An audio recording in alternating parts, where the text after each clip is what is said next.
mu ssaawa eno y'abannaffe abasimba Automotives Uganda Limited. Kaakati jo Saha yayise mu kibuga.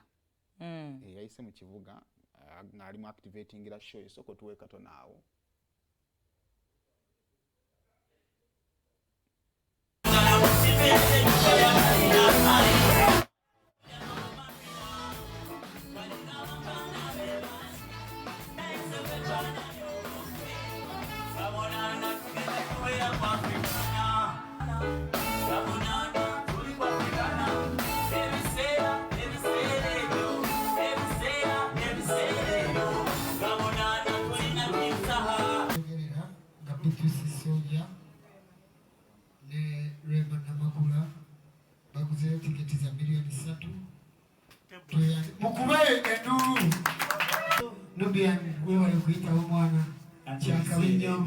Mu biseera era mwalimu abasajja abajja nga ffe ne babba ebintu byonna ne babyasaayasa yefe twalinze ku Afrika namujje nga bukyali tiketi zikyali nnyingi ebifo bikyali ifani wa King Saha ate era muntu oli ayogera ku nsonga ezikwata ku bannayuganda mukitegeera bulungi. Nubian principal n'abaayo wagenda kubeerayo special surprise. So, oh yeah.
Katumaze okulipotinga mu bajjajjaffe emisamba n'emmandwa bituwerekere tugenze. Nina kintu kye njagala okwebaza Roger. Egunisi gye bakoyamu ya spice. Lwakumama wakati wafuuke nga woofiisi. The studio is home.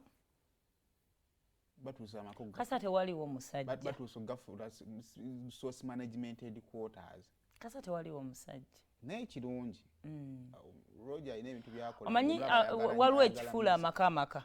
So it is open now because naye singa afunayo obuvunaanyizibwa nti waliwo omwami waliwo abaana. You get to the point, yeah. Just basulawo busozi. Naye nakyagadde yakoze studio era Saha abadde rehearsing ebbanga lyonna. It is good for the industry. Singa buli muyimbi abadde alina obusobozi bw'okukyeterawo ewakaawe awo. Awantu osobola okulihasinga nga tolina gwomalako minemene nga buli kimu okitaddemu kibeera kirungi ekyo. Kale twali tulina ani omulala sitibawedde eyo ani? Yonna